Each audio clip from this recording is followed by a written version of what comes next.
the companies don't need me to be creating, the seating chart for who's going to sit where at a holiday party or the presentation for all company meeting. But the critical, how do we deal with this difficult customer situation, with this price negotiation, with this supplier who's not supplying? How do we use our strength and our scale differently than anybody else has in the industry to craft different deals backwards and forwards with suppliers and customers, bringing to bear a different viewpoint than people who are embedded in the weeds. All my young life, and probably even now, I struggle with depression just kind of being an intrinsic part of my life, but I haven't really struggled with it since I've begun a different regimen, 25 years ago. But I was struggling with it then, and even back into my childhood, I had those blue feelings, and that was getting worse and worse.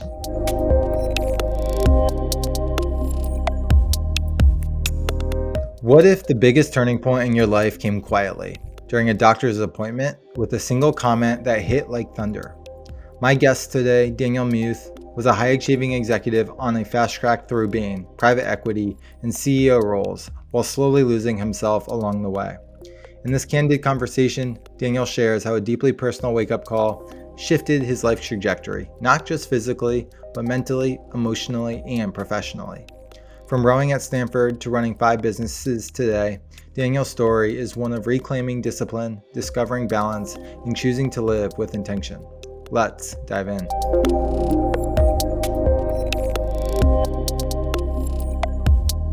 Daniel, welcome to the One Away Show. Well, thank you. It's great to be here. I appreciate you making time for me. Yeah, absolutely. I'm really glad we could, and super enjoyed our first conversation. So, Daniel, what is the one away moment that you want to share with us today? Sure. Well, it goes back in time about 25 years, and it's more personal health in nature. And there's plenty of backstory to it, and then where it led from there. But the change was having an executive physical that was very comprehensive, and it was something encouraged and funded by my employer at the time, a new employer. A lot of tests, and then sitting with an actual MD for an hour, going through all the results, not being rushed through, but talking it through. And this had included a stress test. And my doctor, I was fortunate, we were living in Los Angeles, had been the primary physician for the U.S. Olympic team in the 1984 Olympics, and I think maybe thereafter a bit. And he's looking at my results, and I was very out of shape and very overweight. And he said, "You were an athlete in college, right?" I said, "Yeah." And he said, "I can see the remnant of the athlete in here, because you shouldn't be able to do what you just did, given your condition, physical condition, but you've almost killed off that athlete. It's just about gone." And this was right at the turn of the 2000s century. And it hit me in a way that trying to get back in shape and trying to change things hadn't hit me. And that became a mantra in my mind, that you've almost killed it off. It's almost gone. That actually had me leave that. It was probably a 4-hour meeting with tests and physical and everything, and sitting with him. And I went back to gym for the first time and got on a treadmill. And even though I'd done a stress test where it got up to where you're running at an incline, I could barely do it. I started walking and slowly began a journey to get back in shape, where for the last 20 years, I've been back to my college weight, and I've maintained that, and I exercise 6 to 7 days a week, and have kept at it. So it's become a different part of my life, and it's had a lot of spillover effects in a lot of good ways. And I think I'd be very different, and maybe I wouldn't be here if I hadn't had that moment. Wow. When you walked into, thanks for sharing all that, by the way. Yeah. I appreciate that. When you walked into the doctors that day and going through the test and the exam, how did you feel about yourself, Daniel, the person, at that time? I wasn't that happy with my physical self. And I was aging, way before my time. I was in my early 30s. I was 33 years old. And I had recently thrown out my back like badly, like I could barely walk from sneezing. Like I sneezed and my back was out. I was increasingly having to buy new clothes, bigger and bigger. I was on a trajectory where I'd been gaining 5 pounds a year for many years of intense work and young family, and then it was starting to be 10 pounds a year. So I'd gotten up to over 55 pounds over my college weight, headed towards, points north of that. And I wasn't very happy with that aspect of my life. To tell you the truth, all my young life, and probably even now, I struggle with depression, just kind of being an intrinsic part of my life, but I haven't really struggled with it since I've begun a different regimen, 25 years ago. But I was struggling with it then, and even back into my childhood, I had those blue feelings, and that was getting worse and worse. It felt like walls were closing in on me on a number of personal dimensions of my life at that point in my early 30s. Well, I appreciate you sharing all of that. It's remarkable that you were able to get in front of it early, even though it had been compounding for years, in a way. So for those that don't know you, what sports did you play in college? Where? So I was on crew. I was rowing, Okay. which I came to in college.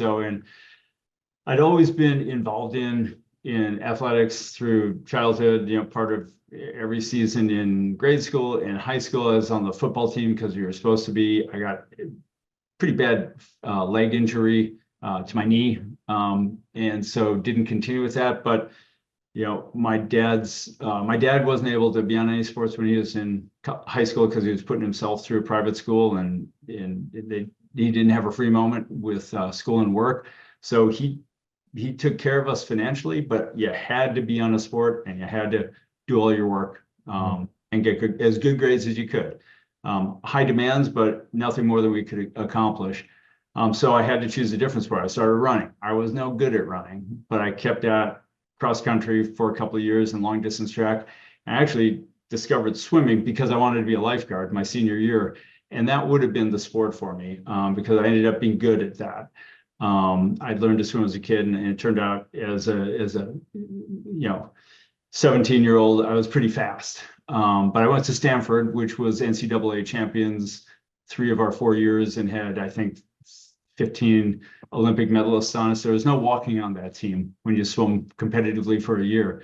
So I ended up at Stanford orientation. I was walking across campus, and I'm very tall. I'm 6'5". And someone yelled across, "Are you a freshman?" And they were out there recruiting tall guys for crew. So I ended up walking on the team, being taught how to row over the next 3 or 4 months, and made the Froch 8, which is first boat for the freshman team, and rowed that year.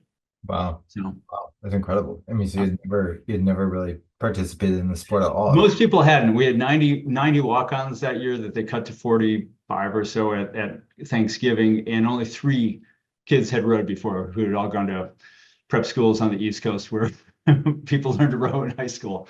But everybody else had to kind of get conditioned and learn how to row, which was an intense few months. What talk to me. I'd love to. I want to talk about your fitness journey. You want to talk about the business. But there's a lot we can dive into. Sure. This fascinating. I mean, learning a new sport. I mean, I know rowing is an intense sport by the nature of the sport, but what did it require out of you beyond like physical fitness? But what did it require out of you to learn and grow into that maybe Yeah, you it would. go ahead. No, I was just going to say it was mind and body. You had to really learn a new form, and there's a very specific way to do it in terms of the movement, the balance in the boat, balancing with the others, because any one of the 8 can throw it off. And there's plenty of, kind of banged knuckles and shins and people going overboard in the early months when you're learning how to do it. But it required a great degree of concentration, and it was, I mean, it's called crew. It's like calling a sport team. So you absolutely have to function as one with your crew for it to work. But you're in this intense kind of physical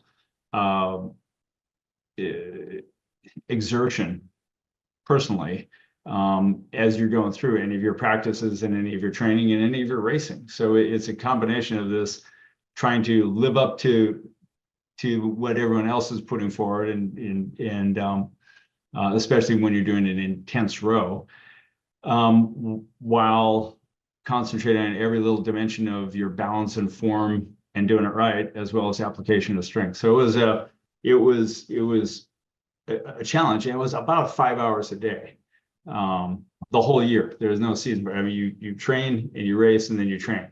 And so the racing is really sort of the end of the year through the spring. So it's a year-round sport, and it's very intense.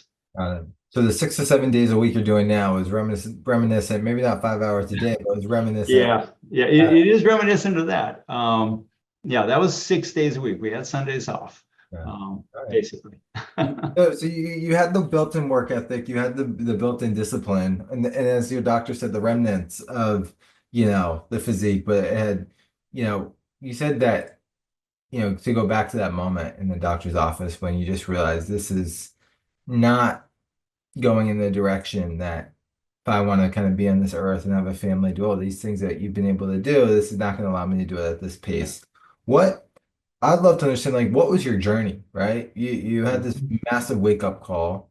Sure, you went and got on a treadmill. That's the first step of sounds like a million miles, but you could backtrace the steps to saying, hey, like, I got back to my college weight, dropped the 50 plus pounds, and in great shape today. Like, what did you do to do that?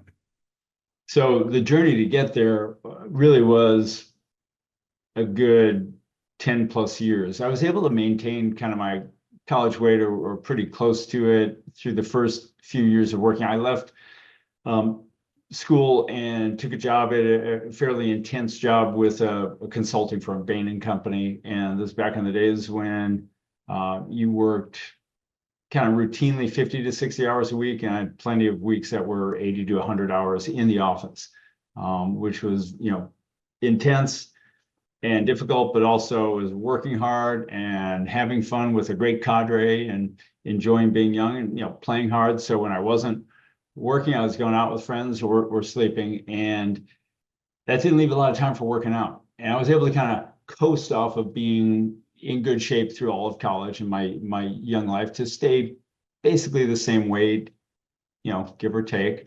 I got married the first time there right before going off to business school, so at age 25, 3 years out of undergrad, and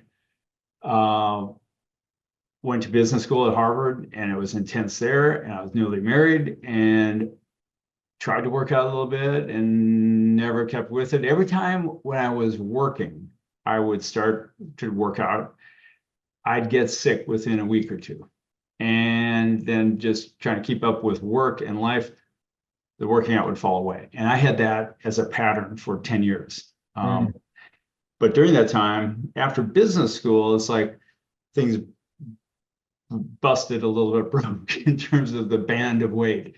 And I was starting to slowly gain weight, 5 pounds a year. And it was just like creeping up, and more. And then we had little kids. I had 2 children.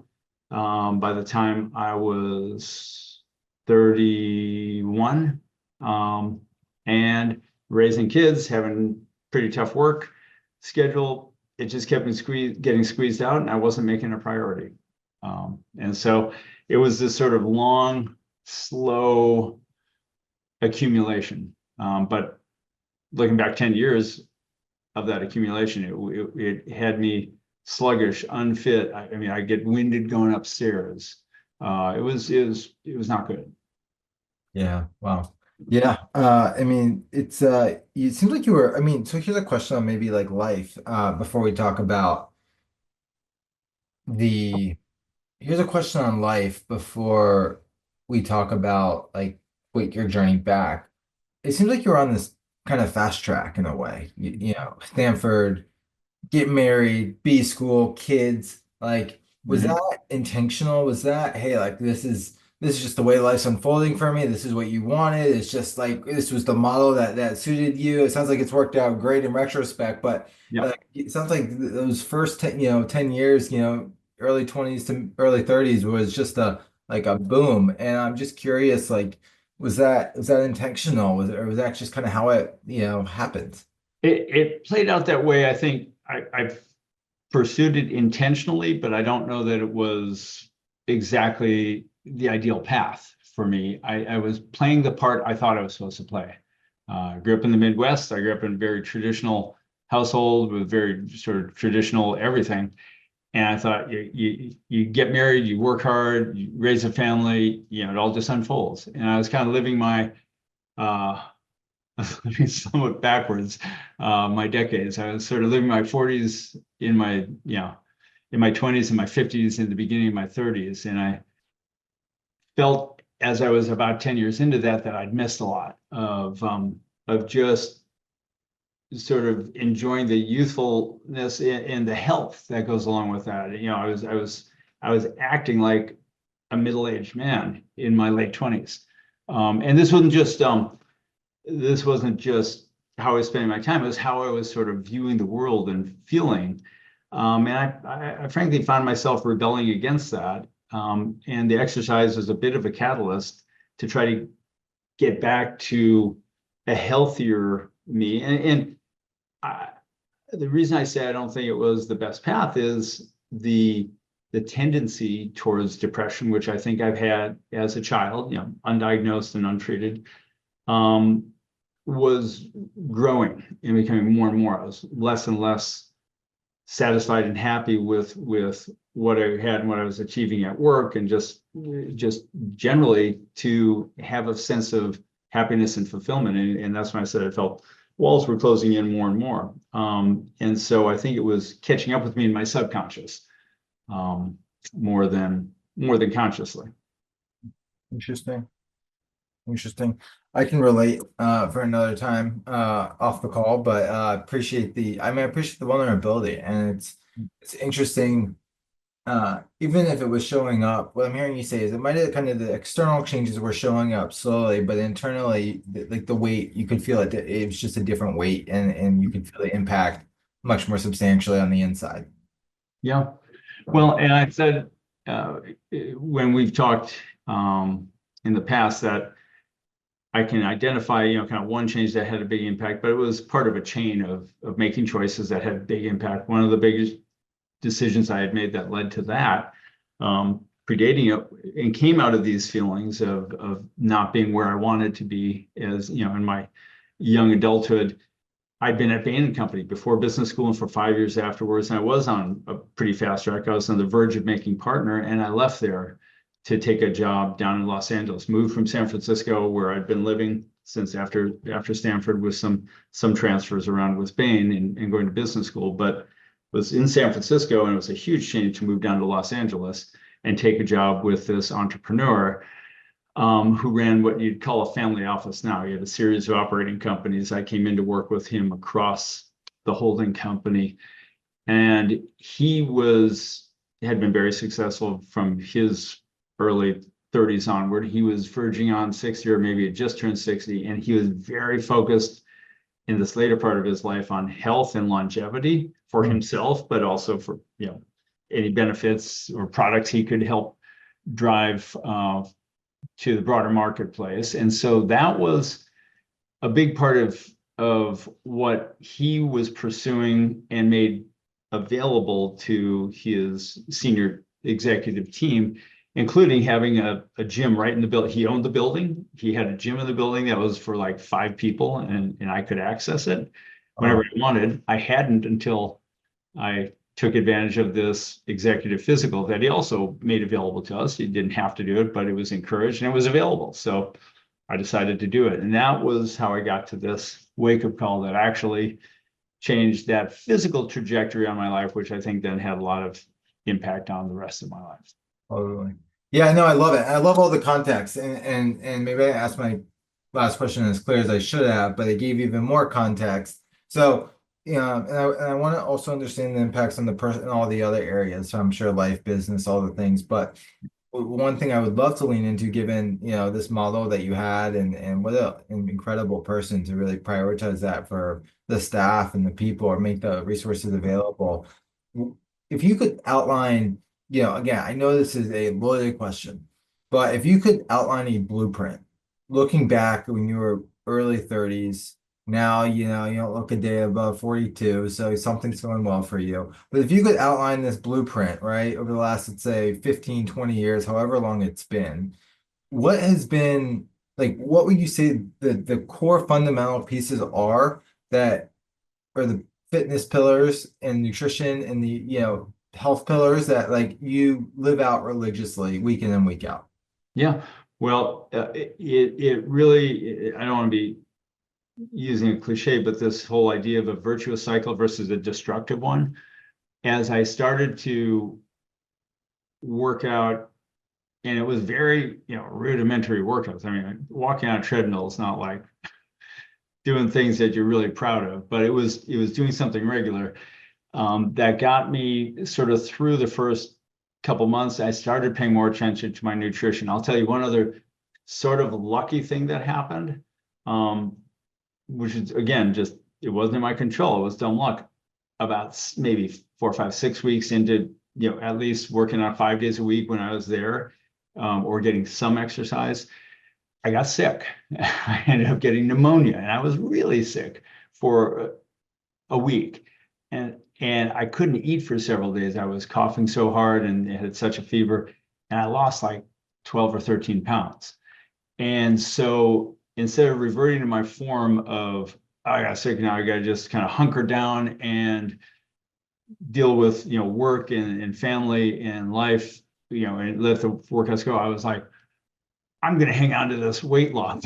So as I came out of it, I kept working out. So I had a lucky break in that I kind of got enough to get super motivated, but then I broke the pattern and I hung on to working out and increasing it. And that was, being able to sort of see results and have results helped a lot. But I started being much more conscious of what I ate. So instead of having chips or stuff, I was skipping that with my meals. Instead of having mayonnaise on things, I was choosing to have soups and yogurts and things at lunch I probably cut 1,000 junk calories out of my daily diet from, without sacrificing being hungry, just not eating the stuff that was kind of junk. And that had an impact, but it was a very slow journey back.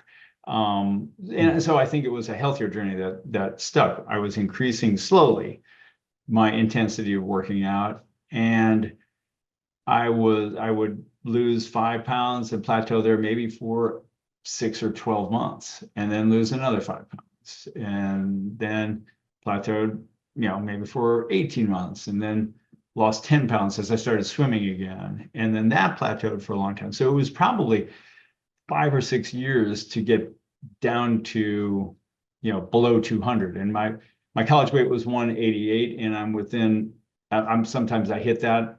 I'm within sort of a 4-pound band, 188 to 192 for the last 15 years. Incredible. That's incredible. So, but it was a slow journey back. So it started with exercise, and I would joke that I exercise because I want to be able to eat and drink whatever I want.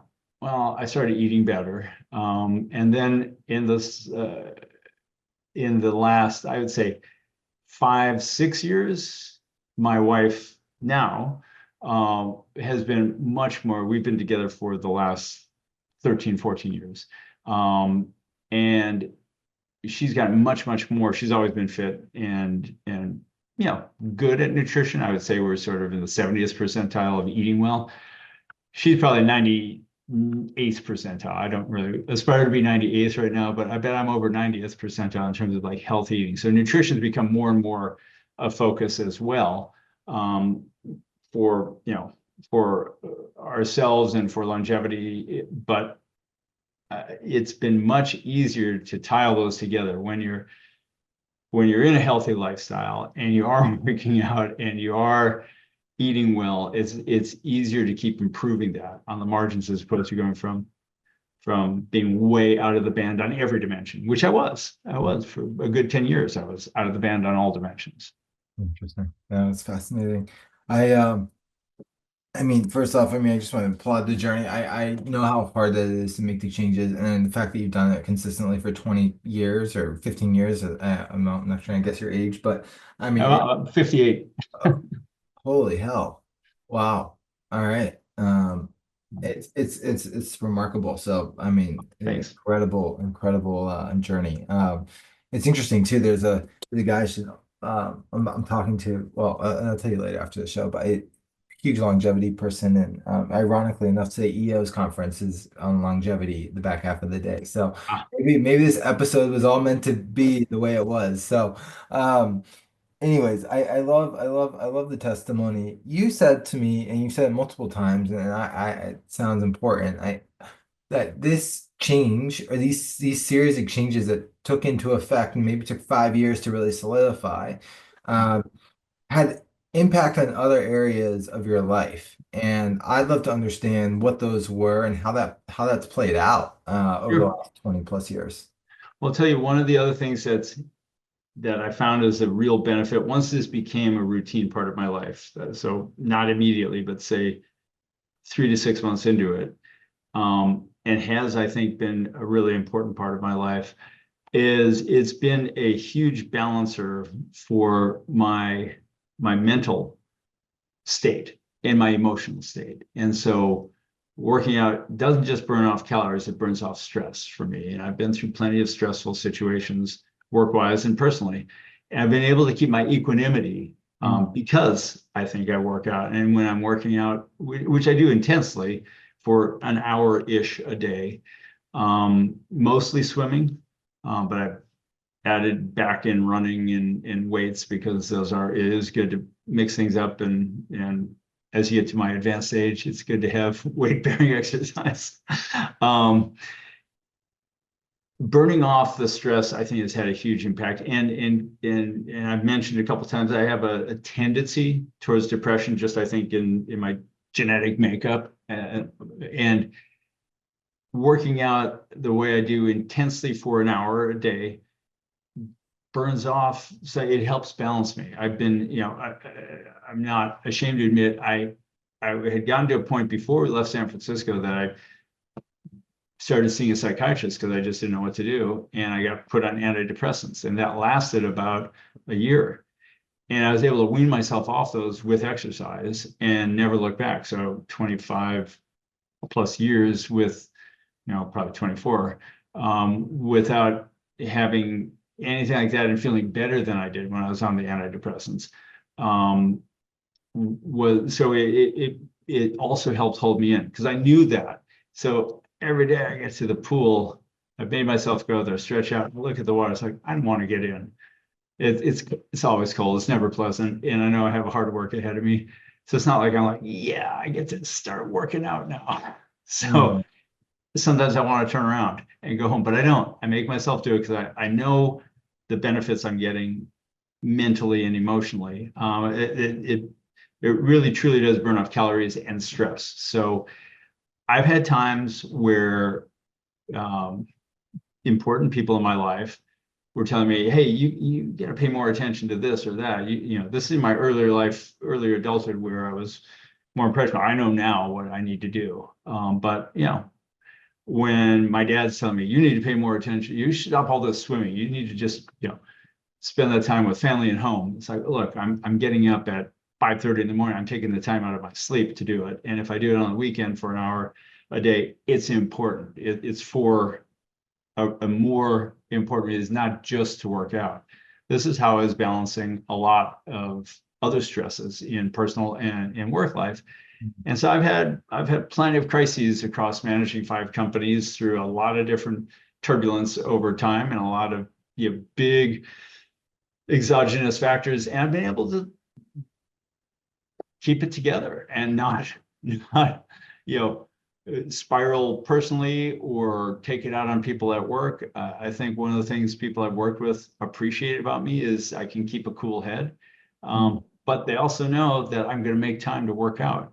And I think that that's had a good impact on people around me, on my teams, who see that I prioritize enough that I schedule it into the day. I don't cram it in at this point in my life. I don't have to cram it early in the morning or way after hours and take it completely out of family time. I take time out of work days to do it because I always get my work done and my work stretches into personal time. So I do it when I can, when it works for my schedule on any given day. I work out.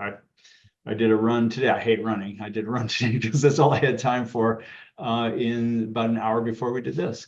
Wow. I could have been like on the computer, doing emails, on the phone, having a meeting. People respect the fact that, oh yeah, Dan's going to work out now. So, I've seen my team members over time, they'll tell me, hey, I've started finally working out again, and look, I've lost 10 pounds. And so people understand that I support it and they don't have to hide it either in terms of if they're devoting some time to it, because I think it's important. I see the benefits in multiple dimensions for people and for me. That's amazing. That's awesome. Yeah, I mean, so such the discipline of the college athlete is brought into the what sounds like the workforce, and as your old leader set the example for you, it sounds like you're doing the same for other people. I do. You have kids, correct?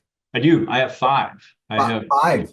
2 older children from my first marriage who are 30 and 26. And then I have 3 young ones who are within weeks. 9 is the eldest. He's 8 turning 9. I have a 6-year-old and I have 3 turning 4 within a matter of weeks. So I've got 8, 6, and 3 right now, but they're really almost 9, 6, and 4. Wow. Well, it sounds I like found a way to have young children, minor children, under my roof for 44 straight years, and I'm a little over 2/3 of the way through. wow. It sounds like you have 10 children actually, because you manage 5 companies. It feels like it at times, except I can. What's so with your children? I mean, it's cool. My dad also remarried and had I have only one half sister, but she's in many forms. But what's been, have your kids adopted, or how have you brought this sense of healthy living, lifestyle, work-life management into the household? It sounds like your now wife is a big kind of that's who I am, which is amazing. But what's it look like for you and your family? Well, with the young kids who are seeing this from both of us from as early as they can remember, they're very much this is how they think life is, and they're very interested in being very active. And my 8-year-old, almost 9-year-old, runs 5Ks with his mom and with me. He runs it faster than me. He as an 8-year-old, he ran 13 5Ks, including in 4-degree weather in Milwaukee, and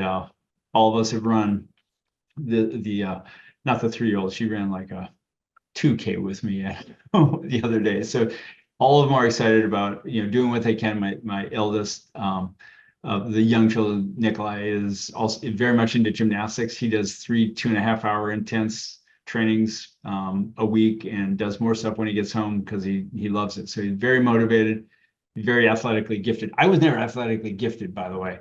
I was on everything. I tried everything. I was never good at anything until I found crew. And that was as an 18-year-old. And then I discovered I was actually pretty good at swimming after I'd kind of missed that childhood era. So I was someone who tried but didn't succeed. He's someone who is good at everything he tries. So it probably comes from his mom or something latent from me. But they've grown up very much. They eat healthily. They tell me what junk other kids bring to school, and they're bringing homemade food in glass jars every day. That's stuff from scratch, which isn't always probably super fun, but they don't eat anything processed. Yeah. And my older kids had a lot more the nutrition I grew up with, which was more normal at the time, and a lot more processed foods and treats and special things and McDonald's nuggets and things like that, which don't pass the young kids' lips.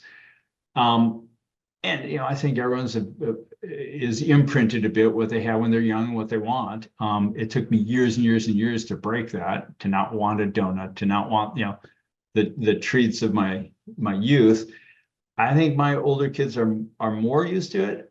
They know intellectually that you should eat more healthily, but I would say they're more in that 50th percentile. They're not terrible, but they don't have this sort of total embrace on the nutrition side. Exercise wise, they're trying to fit it into their lives. They do more than I did as a young adult, but less than I'm doing as a middle and later adult. And I can only encourage them to do it. They're facing all the difficulties of fitting things into your 20s when you're trying to do everything, and early 30s. And my son is now newly married over this last year, and he's handling all that.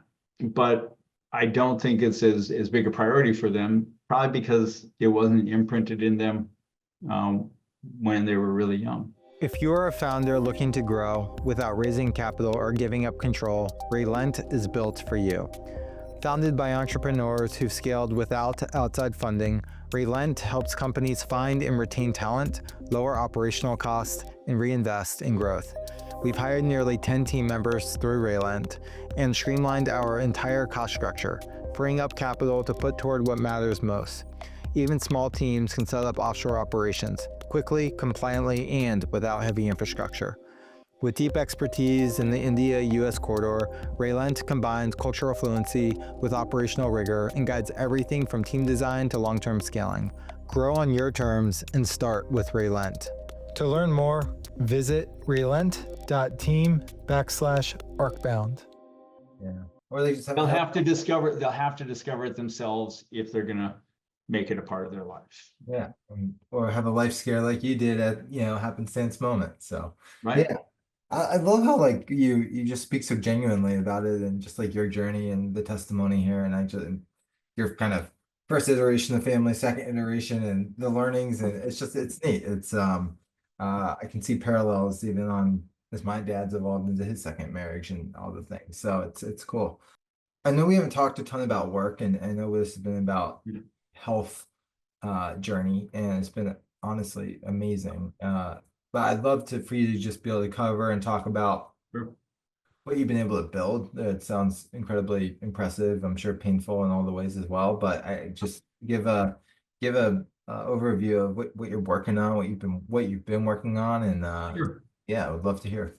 Yeah, as I left Bain and worked for this billionaire entrepreneur, which was a great transition ground. But my big break was getting hired probably three and a half years after leaving Bain to run a private equity owned small manufacturing company as CEO. And so I kind of got my starting role for the first time as a CEO running Fleischmann's Vinegar, which had 8 plants around the country, made about half the vinegar in the US and sold it all as ingredients. And that was my first opportunity to kind of put everything I've been learning through my tour of duty at Bain & Company, business school, working in 4 or 5 food-related businesses for this entrepreneur, put it to use as being in the seat as the general manager. That led to getting hired by the same private equity group to run another company, a bigger company in industrial ingredients that they bought. I ended up running both of them simultaneously for about 2 years till we sold the first one. We thought it was going to be a little bit faster transition. We thought we were selling the first, and I'd stay on to oversee the sale as I took on the second. That sale fell through, and I ended up running that one in Fleischmann's in crisis because of the circumstances that had the sale fall through, and the other one, which was in Buffalo, New York. So I was living in LA, managing Fleischmann's and going back and forth to Buffalo. That took 8.5 years before the Buffalo company got to a point where we sold it successfully. And then I ran another food-related company in Southern California for a spin-off private equity firm of the one that had hired me twice, and worked with a group of guys along the way at another private equity group that had been formed from guys I worked with at Bain. They were being very successful raising funds and wanted me to come work with them. So I did that for a while and went back into running companies with the original private equity firm for a small company in the Pacific Northwest. We sold that fairly quickly and very successfully. And it was in the interregnum after that one, I was looking for the next thing. Almost 3 years ago, that my wife suggested we come back to Milwaukee. We were living in Los Angeles, come back to Milwaukee and visit my parents with the young kids for the summer while I looked for the next thing. And while we were here, we decided to just stay. So we didn't go back to California. And I started looking for things that were Midwest based, at least where I could be Midwest based, and ended up connecting with Shore Capital Partners out of Chicago, who recruited me to come in and do what I'm doing today, which is to run this company, FB Solutions Group, which at the time had 2 companies, 3 businesses under it. They just acquired a third, and we very quickly added to that. And so I'm now running FB Solutions Group it's got 5 different business lines under it, organized into sort of 3 operations with people running each of those operations at this point. So I've been doing that for the last 2 years. Feels like longer, but it's fun. It's all different types of food, ingredients, packaging, and services across mostly the beverage industry, but also food. We're the biggest bulk alcohol brokerage business in the U.S. In North America, we're probably the biggest importer of all tropical and exotic fruit juice purees and concentrates, which go into beverage, but also into ice cream and yogurts, things like that. So anything that's coconut related, coconut water, coconut cream, guava, mango, passion fruit, anything that you can think of kind of in the equatorial band, we're a very big player in. And then manufacturing smaller brand beverages, managing that for people as they're launching or as they're too small to get really good treatment by co-manufacturers and ingredients and packaging. We kind of play that role for them. So it's a lot of different businesses, a lot of excitement, a lot of challenge. But I've had this kind of private equity journey as a hired gun. I didn't start a company. I haven't had the great idea and started from scratch. And I guess I'm more wired to come into situations that sometimes are troubled and fix them. I'm not 100% a turnaround guy, but I've had plenty of turnarounds because of circumstances. Yeah. Wow. Honestly, the more I go through the world of being the 0 to 1 or the 1 to 10, I think sometimes I wish I was more the 1 to 10 and I just found the good 0 to 1 person from the start. But I luckily I found the 1 to 10 person, but it didn't come without struggle. But I get it, and I think it's when a company has that presence, skill set, force, it's just it's a very stabilizing, cohesive person, and it sounds like you bring that across a portfolio of companies. When you look at your experience, it sounds you're very much in the niche that you're in. It sounds like it's been the odyssey of a journey kind of to bring you back to where you are now. So just congrats on, I'm sure, on all the things you've accomplished and learned. But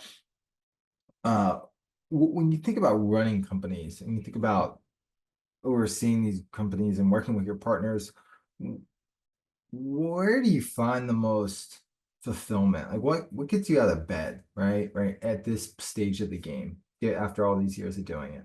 Yeah, I would say having a great team to work with where I don't have to sweat the nitty gritty details on things that I don't need to be involved in, and applying kind of my time and thinking to the things I do need to be involved in that actually can benefit from my help. It doesn't need me the companies don't need me to be creating the seating chart for who's going to sit where at a holiday party, or the presentation for all company meeting. But the critical, how do we deal with this difficult customer situation, with this price negotiation, with this supplier who's not supplying? How do we use our strength and our scale differently than anybody else has in the industry to craft different deals backwards and forwards with suppliers and customers, bringing to bear a different viewpoint than people who are embedded in the weeds. And in these smaller mid-sized companies, someone's got to do everything, and it usually rolls up to the top. So I can't tell you how many times I've had to, at times, figure out the seating chart for the holiday party, or who's going to, the little things that someone's got to do it, and who's going to make these decisions, who's going to decide who gets the hockey tickets from when, who gets, but I don't need to be doing that. So at this point, I've been able to construct a really great management team where I've got top-notch operators who are doing the doing and executing. And I'm working with them as kind of a very engaged executive chair on how their business are going. And I'm working on things that I should be working on, or at least I'm trying to. Like, I get pulled into a lot of other stuff as well, because someone's got to decide, someone's got to make ultimate decisions of everything big and small. But I try to push as many of those down as I can. And really, I try to tilt my time to doing the things that really need my involvement. They could, somebody else could do as good or maybe a better job, but they need someone's involvement, and that's my role. And one of the best elements that Shore has provided me to be able to do that is, as a standing sort of way of doing things, they provide a chief of staff, like someone who is able to really augment and help your time in their companies, and is learning the business and available to drop into a situation if there's an opening or a need. And so there's exciting trajectory over time for those people who play those roles. But it's someone who, I haven't had that in the past. I've had to be my own chief of staff as well as play the parts I need. So I'm working increasingly with my chief of staff to try to have him speak for me on all things I don't need to be involved in, and move more in parallel across many things, pulling me in where I need to be pulled in, as opposed to me having to keep everything moving, which goes, if it's in series, it's going slower than if it's in parallel. Yeah. So, you know what? I've never met someone who's an operator that's leading a bunch of other operators. Usually you just know the operator. I haven't seen the model of the operator leading the operator. So you're in a rarefied air, I feel like, there's not a model that. Well, but it's also because we have multiple businesses. Sure. If I had a single sort of a single business, excuse me, I would I wouldn't need all that. I'd be more focused on it. But almost by definition, I have to. And I came into a situation where there were related but somewhat different businesses. I had to work on how do we find coherence across these and add to it and create something bigger with scale and scope. But they weren't just two businesses that were in exactly the same thing. Yeah, I was like kind of like being a bit lighthearted, but yeah, I think it's very neat. And you've had clearly experiences predated, which has probably set you up. If we had more time, I would love to dive into efficiencies and how you've probably augmented and streamlined operations across all these business units. I think that'd be another fascinating conversation. I have to imagine it's part of the role that you play. But I think that's also a pretty loaded question. Daniel, this has been an amazing conversation. I mean, I think, it'd be a fun person to work for and with. Is there anything that I haven't, is there anything you want to touch on from our conversation that you think would be good to bring us home that maybe I forgot to ask, or you were thinking about and, we didn't cover? I just want to make sure you can shed light on anything to bring us home. No, well, I think this was talking around the things that I wanted to touch on is something, if I look back, that were a pivotal driver. And the reason why I chose the health related angles, I think it's had massive spillover for my ability to be good at what I do today. and to work well and effectively with people. So being able to marshal my energy to have the energy to work across it, to maintain, kind of a strength of body and mind and spirit and emotion with family and with work. I think that has been incredibly beneficial. I think it's been good for my family and for me personally, but I think it's been really good for my work life as well, that I'm able to bring myself in a confined, intense way to work without overpowering people and working through people, and hopefully, inspiring some appreciation for the importance of maintaining that personal physical balance that is okay and it's actually good and encouraged, because I think I've found I bring a better self to my work when I'm not being consumed by negative mental energy, be it emotional or physical or personal. When I'm able to keep that in balance and feel good about myself, I think I'm more effective at everything I'm doing. So for me, it's been really foundational. It's kind of like, if concentric circles, that's one of the things that's critical at the core. It's not the only thing, but it is something that's enabled, I think, a lot of other effectiveness in kind of all aspects of my life. And if I were unhealthy and mentally troubled and emotionally upset, I don't think I would be having success in family and friends and work. And I think I'd be in a very different spot right now. And I don't think I'd be as fulfilled. Yeah, I mean, appreciate the candidness and depth and just how you shared it, and the special to go through and the vulnerability, and excited for these next 50 years of your life. It sounds like you're on the longevity track. So hopefully so. right. Do it.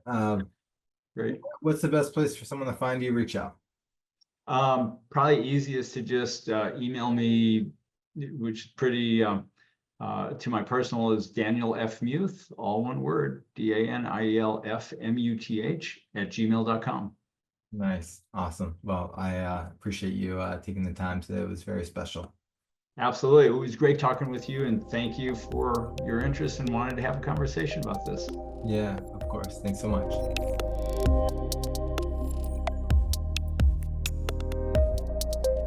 Daniel Muth reminds us that success isn't just about career milestones. It's about how we show up for ourselves and the people around us. His story proves that it's never too late to recalibrate, rebuild, and reprioritize. Whether you are wrestling with burnout or just looking to make a meaningful change, I hope this episode offered both insight and inspiration. If Daniel's story resonated with you, drop us a note and share the episode with someone who might need it. Until next time, keep pursuing moments that move you.